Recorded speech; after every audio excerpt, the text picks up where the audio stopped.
Benoît Lisbonis, qui était déjà intervenu l'année dernière, et puis à d'autres occasions d'ailleurs, pour la jeunesse philosophique. Je rappelle que le thème général, c'est les imaginaires. Alors on est parfois un peu étonné de se dire, tiens, entre l'histoire et les imaginaires, est-ce qu'il y a vraiment un rapport? Ben oui, on va voir, avec une nouvelle modalité de l'histoire qu'on appelle l'histoire contrefactuelle. Monsieur Lisbonis va vous expliquer de quoi il retourne. Et puis on aura ensuite un temps avec un slammer qu'on invite depuis des années, qu'on aime bien, qui va nous faire quelques slams liés à l'imaginaire tout à l'heure. Donc ça, ce sera le deuxième point. Alors on fait en sorte que dans ces séances, comme on peut, il y ait un moment de conférence et puis un moment plus de détente. C'est pas toujours le cas, mais voilà. Donc je laisse d'abord la parole à Benoît Lisbonis pour nous parler de cette énigmatique histoire contrefactuelle, enfin, pas si énigmatique d'ailleurs, puisque on saura tout au bout de quelques minutes. Bien, merci M. Guillaumet. Donc, oui, alors je vais vous parler d'imaginaire en histoire, et donc sans utiliser d'image, donc ce qu'on appelle l'histoire contrefactuelle, et qui est aussi appelée une histoire des si.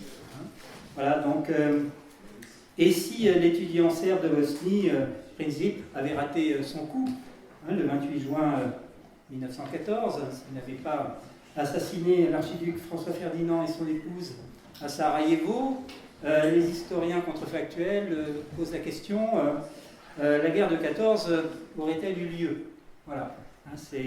Donc alors, on peut se demander effectivement quel est l'intérêt pour des historiens sérieux, donc universitaires, qui écrivent à plusieurs un bouquin de 600 pages pour une histoire des possibles, c'est-à-dire une histoire de ce qui n'a pas eu lieu. Donc quel est l'intérêt finalement de remettre en cause des faits avérés, alors que l'objectif premier d'un historien, c'est d'établir des faits. Bon. Donc, en fait, il y a deux choses qui intéressent ces historiens d'une autre histoire. C'est d'abord tester ce qu'on appelle la causalité. C'est-à-dire, tel événement, tel fait, est-il une cause fondamentale de tel autre événement? Voilà, donc, pour reprendre l'exemple de Sarajevo, les historiens contrefactuels répondent sans hésiter que la Première Guerre mondiale n'aurait pas été évitée, qu'il y avait un faisceau de causes profondes, politiques, territoriales, économiques, des rivalités telles entre les puissances européennes en Europe et dans le monde, qu'un autre événement aurait déclenché un conflit général, que le système des alliances a ensuite généralisé. Voilà, donc la guerre de 14 aurait été peut-être la guerre de 1905 ou de 1911, lors des crises marocaines, donc à propos des rivalités coloniales franco-allemandes. Ça aurait pu être en 1908, en 1913, avec les crises déjà balkaniques, dans ce qu'on appelait la poudrière des Balkans, ou peut-être même après. Voilà, donc, voilà le type de démarche. Prenons un autre exemple, si vous voulez, qui donc a inspiré ce type d'histoire, la conquête par les Européens du continent américain. Et si Cortés et ses hommes avaient été massacrés en 1520 en fuyant en Tenochtitlan, l'ancienne Mexico, et en perdant tous leurs canons, ils étaient donc en très très mauvaise position, et s'ils avaient été effectivement massacrés, l'Empire aztèque se serait-il effondré l'année suivante, en 1521. Donc là aussi, les historiens estiment que les conquistadors ont été très nombreux, que Cortés est un des plus connus, évidemment, mais qu'on peut citer beaucoup d'autres noms, Pizarro, l'Empire Inca, Fajardo, Balboa et des dizaines d'autres. Donc, avec tous la même avidité de pouvoir de conquête et de richesse. Il y a aussi la volonté d'expansion de l'Espagne et du Portugal, qui s'étaient déjà mis d'accord auparavant pour se partager le monde. Le traité de Tordesillas prévoit déjà, donc, sous l'autorité morale du pape, un partage du monde entre Espagnols et Portugais. Donc, voilà, effectivement. Donc là encore un fait qui n'est pas sans doute déterminant, il y a d'autres causes que je ne vais pas développer, expliquant donc l'effondrement des empires précolombiens, les divisions internes, etc. Donc ça c'est donc le premier objectif, tester la causalité. Le deuxième objectif, c'est d'imaginer d'autres futurs du passé possibles. D'où le sous-titre pour une histoire des possibles de cet ouvrage historique, c'est-à-dire imaginer des futurs du passé non advenus. Voilà. Donc, par exemple, et si le 21 juin 1791, la famille royale n'avait pas été reconnue à Varennes par le maître de poste Drouet, alors sans Varennes, y aurait-il eu la terreur qui commence l'année suivante, après la prise des Tuileries, l'arrestation du roi et son procès.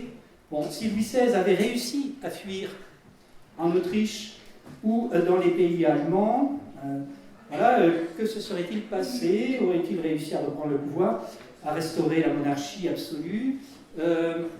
Sans doute pas, mais les historiens contrefactuels estiment que la révolution était déjà bien engagée avec ou sans Louis XVI.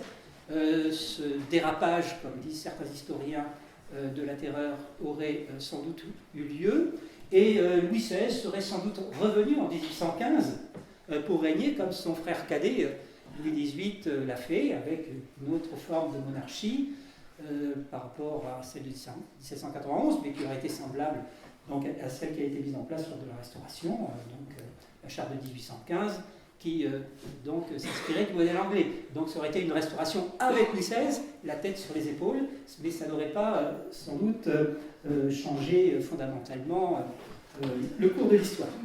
Voilà. En revanche, il peut y avoir d'autres suppositions qui laissent imaginer des futurs très différents. Une question peut-être moins connue lors de la Seconde Guerre, en tout cas moi je n'ai pas le temps d'en parler en cours, il y a un commando de parachutistes norvégiens qui a réussi donc à détruire le stock d'eau lourde constitué par l'Allemagne nazie, l'eau lourde donc, étant des composantes de la bombe atomique indispensable pour une réaction en chaîne. Et beaucoup d'historiens estiment que l'Allemagne nazie a été très retardée dans ses recherches, donc pour obtenir la bombe à cause de ce défaut d'eau lourde qui stock assez long à constituer.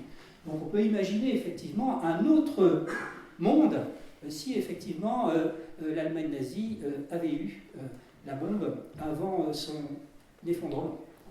Donc d'ailleurs c'est intéressant parce que le président Truman, dans son argumentaire pour justifier l'utilisation de l'arme atomique à Hiroshima et Nagasaki, évoque cette question, mais c'est un argument fallacieux. Il dit qu'effectivement les Américains ont utilisé la bombe avant que les Japonais ne le fassent. Or, on sait très bien que les recherches du côté japonais n'étaient pas du tout avancées, même pas commencées. Là, il s'agissait effectivement d'un argument politique tout à fait fallacieux. Voilà, donc, autre exemple que l'on peut prendre, parce qu'effectivement on en parle beaucoup en histoire, la crise de Cuba.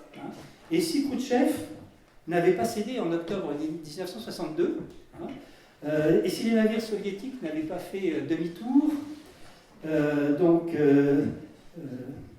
est-ce que la négociation au bord du gouffre serait bien allée jusqu'au gouffre?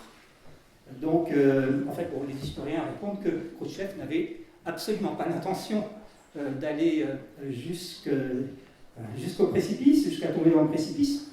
Et là, on retrouve la formule donc, du philosophe Raymond Aron, qui a, plutôt que les autres, défini la guerre froide, non pas en 2 mots qui sont assez obscurs, mais plutôt en 4 mots qui sont beaucoup plus pertinents, paix impossible, mais surtout guerre improbable. Et donc, en fait, là, on voit bien que Khrouchtchev, effectivement, teste la capacité de réaction de la jeune administration Kennedy qui vient d'arriver au pouvoir. Et il n'a pas l'intention, évidemment, de déclencher un conflit, et surtout un conflit de type atomique. Et d'ailleurs, il l'écrit clairement à Castro, qui était assez dépité, et effectivement, de l'abandon soviétique, dans une lettre où il explique pourquoi l'URSS ne veut pas d'une catastrophe atomique. Voilà, donc, alors l'intérêt de l'histoire contrefactuelle est en fait ancienne. Hein. On a l'impression que c'est un courant nouveau, bon, qui s'exprime à travers d'historiens universitaires actuels, mais en fait, c'est, on va dire, contemporain de la naissance de l'histoire. En remontant dans le temps, si vous voulez, et pour convoquer d'autres disciplines que l'histoire, Nietzsche, dès la fin des années 1870, c'est une citation qui est d'ailleurs reprise en introduction par cet ouvrage, écrit « La question que se serait-il passé si cela et cela n'avait pas eu lieu est presque unanimement regardée avec défaveur. Et cependant, c'est précisément cela qui est la question cardinale. » Donc, l'histoire avec des si est déjà présente d'ailleurs chez les philosophes des Lumières. Dans l'encyclopédie, l'histoire contrefactuelle est déjà présente. Et même chez Thucydide, Thucydide fait du contrefactuel, un des pères de l'histoire, quand il dit dans l'histoire de la guerre du Péloponnèse, si les habitants du Péloponnèse avaient été plus audacieux, ils auraient pu faire naviguer leur flotte jusqu'au Pirée, etc. Et peut-être que, effectivement, la guerre aurait pu changer de tournure. Voilà, en fait, c'est une démarche qu'on dit uchronique, c'est-à-dire qui consiste à émettre des hypothèses sur le temps, voire à contredire des faits qui ont eu lieu, et qui correspond en fait à une démarche scientifique expérimentale, qui consiste à faire des hypothèses, mais cette fois dans le passé, pour faire progresser la connaissance historique. Voilà, ça c'est le premier point, effectivement, donc il y a ce double intérêt, tester la causalité des faits et imaginer d'autres futurs possibles. Alors, la deuxième question qui se pose, c'est jusqu'où aller dans, effectivement, la négation de faits avérés. Alors, la première chose, c'est que toutes les hypothèses contrefactuelles ne sont pas forcément pertinentes. Je prends un exemple, toujours concernant la colonisation par les Européens de l'Amérique. Il y a un écrivain, Laurent Binet, qui en 2019 a fait paraître un roman qui s'appelle Civilisation, et qui émet l'hypothèse. Et si les Incas avaient envahi l'Europe au XVIe siècle? Bon. Alors c'est une démarche uchronique, on va dire, mais littéraire. Je n'ai pas trouvé dans cet ouvrage d'hypothèse, parce que effectivement, comme je le disais tout à l'heure, même déjà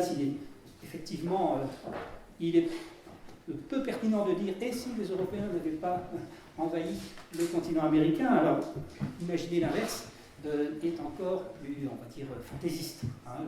Ce n'est pas, si vous voulez, historiquement pertinent. En revanche, concernant la colonisation du monde par l'Europe, une autre hypothèse, là, est plus intéressante, et elle concerne la Chine. Et si les Mongols n'avaient pas fait peser sur la Chine, à la fin du Moyen-Âge, cette menace permanente au nord, alors peut-être que l'expansion maritime de la Chine n'aurait pas été interrompue, parce que les Chinois étaient présents avant les Européens sur les mers, dès l'empereur Yongle, avait lancé des voyages d'exploration dans le Pacifique, et avec notamment l'explorateur Zhang He, qui est un explorateur important du début du XVe siècle, chinois. En fait, après Yongle, les empereurs cessent les campagnes d'exploration et finalement laissent libre l'océan mondial aux ambitions européennes. Et si effectivement la Chine n'avaient pas été obsédés par cette menace permanente des Mongols, la colonisation donc, aurait été autre. Donc les Européens auraient sans doute trouvé déjà face à eux une puissance chinoise émergente. Voilà, donc, alors, il y a donc des hypothèses contrefactuelles intéressantes, d'autres moins.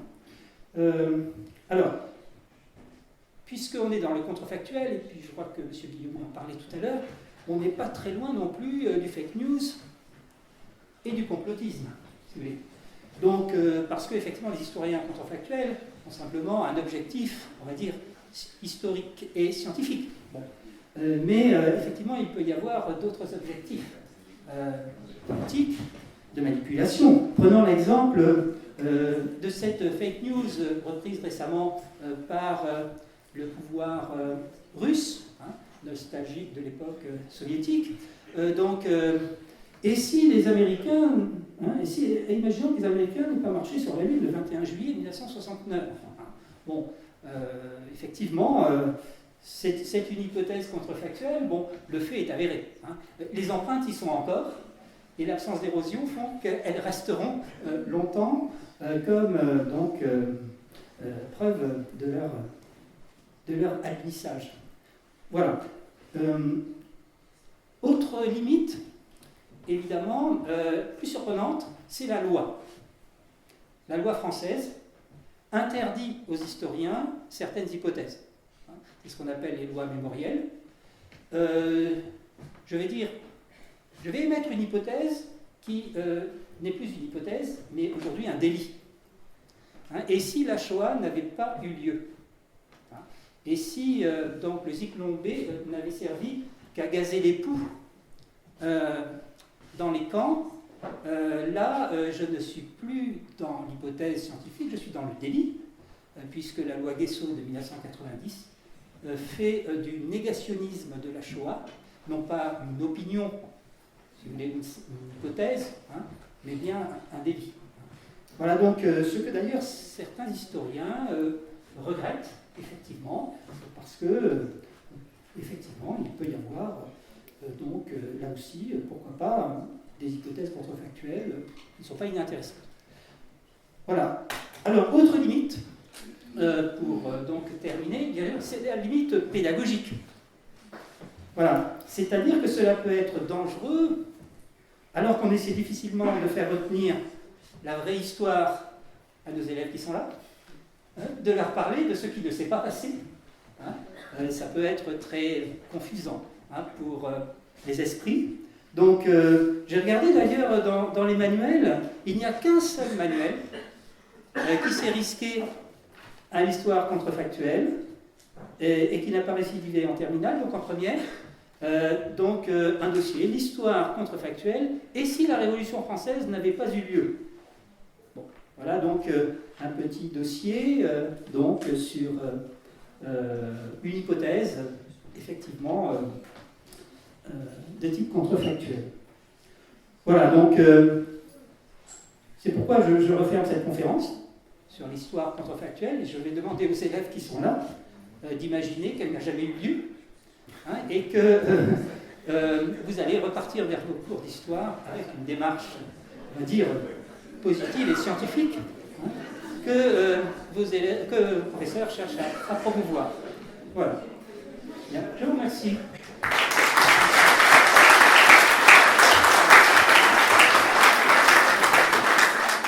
Est-ce qu'il y a éventuellement des questions, des demandes? Madame? Oui, je voulais demander, que pensez-vous de Paul Venn qui, dans Comment notre monde est devenu chrétien, dit que si l'empereur, c'est Constantin si ma mémoire ne me trahit pas, s'il n'était pas devenu chrétien, à la limite, la face de la société occidentale actuelle en serait changée. Sans doute, hein, les historiens de l'Antiquité considèrent... Ah. Alors la question c'était si l'empereur Constantin ne s'était pas converti au christianisme et l'a imposé à tout l'Empire romain, est-ce que ça aurait changé le visage de la civilisation occidentale. C'est une thèse de Paul Venn. C'est Oui. Ah, c'est une thèse, une thèse ou une hypothèse? Un Oui, oui. livre de lui, il défend cette hypothèse, Paul Venn. Oui, C'est une hypothèse. D'accord. oui, oui. D'accord. Ah bah oui, sans doute. Puis je ne dirais pas contredire Paul Veil, donc, et à son âme. Donc, c'est un des grands historiens de l'Antiquité. Effectivement, bon, par tout un mécanisme qu'il explique, le christianisme peut être vu comme une secte qui a réussi et qui a conquis le pouvoir. Et effectivement, progressivement, hein, d'abord par effectivement une partie de l'élite romaine, hein, du monde romain, l'armée, effectivement, et ce cheminement marqué donc, aussi par évidemment des persécutions, cette longue conquête du pouvoir par donc ce qui était déjà l'Église, hein, a effectivement façonné nos sociétés. Hein. Voilà, donc, oui, oui.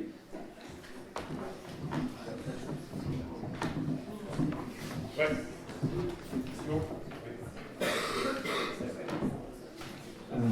Petite question, là vous faites dans l'histoire contrefactuelle des hypothèses dans le passé. Est-ce qu'on ne peut pas utiliser les mêmes outils pour faire plutôt de l'anticipation? Oui, tout à fait. Oui, bien sûr. Parce que imaginer les futurs possibles, c'est aussi imaginer, enfin, repenser le présent et le futur proche. Oui, oui, tout à fait. Il y a peut-être d'autres demandes, d'autres questions sur cette manière d'aborder l'histoire qui fait vraiment penser à l'esprit scientifique. Hein.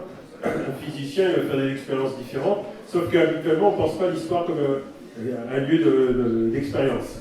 Qu'on peut changer un petit peu à volonté, parce qu'on a l'impression qu'il y a une nécessité de l'histoire alors qu'il y a des possibles. C'est la question de la contingence en fait. Ce qui est arrivé n'était peut-être pas nécessaire. Donc ça a existé, mais ça aurait pu ne pas être. Voilà, la contingence, c'est cette idée en philosophie où quelque chose existe, mais ça aurait pu ne pas être. Ce qui est nécessaire, c'est ce qui ne peut pas ne pas être. Voilà. Donc, il y a beaucoup qui pensent que l'histoire, ça est nécessaire. Hegel serait un petit peu là-dedans, hein, quand on lui dit qu'il y aurait eu des modifications, de toute façon ça avançait, voilà, ça ne changera pas. C'est pour ça que c'était pas très. C'est pour ça que c'était pas très valorisé au XIXe siècle, c'est ce que rappelle Nietzsche, qui est assez anti-hegelien, parce qu'effectivement, il y avait une université allemande, notamment, qui estimait qu'il y avait une philosophie d'histoire, mais une philosophie d'histoire, c'est une philosophie du progrès, qui avait une sorte de nécessité. Donc la contingence était là sur des détails, mais en gros, ça avançait, Napoléon devait arriver, la Révolution française devait se faire, etc. Et c'est vrai que l'histoire contrefactuelle, elle renvoie à l'idée d'une contingence des choses. Ce qui est intéressant, parce que s'il y a contingence, c'est-à-dire que quelque chose existe et aurait pu ne pas exister, ça signifie que l'action politique va avoir une valeur plus grande, puisque là, on n'est pas dans la nécessité, il y a des bifurcations qu'on peut prendre ou pas prendre, on peut faire des erreurs, on peut faire des bons choix, etc. Donc là, effectivement, l'imagination politique, imaginer un futur et puis essayer d'avoir quelque chose de positif, éventuellement, en essayant de voir ce que ça donne, ça va être un point important. Je crois que c'est ça. On peut agir sur le présent. Voilà. On peut toujours agir sur le présent. Alors on parlait de Sartre tout à l'heure, le sujet de dissertation à l'agrégation de Sartre, c'était liberté et contingence. Donc l'histoire contrefactuelle, ça m'aurait beaucoup plu, je pense, parce que c'est le moment où il peut y avoir une bifurcation, un événement n'a pas lieu, puis ça change tout. Voilà. Ou ça pourrait changer tout. En tout cas, on peut se dire, si ça n'avait pas eu lieu, on aurait eu un futur bien différent. En tout cas, merci beaucoup à Benoît.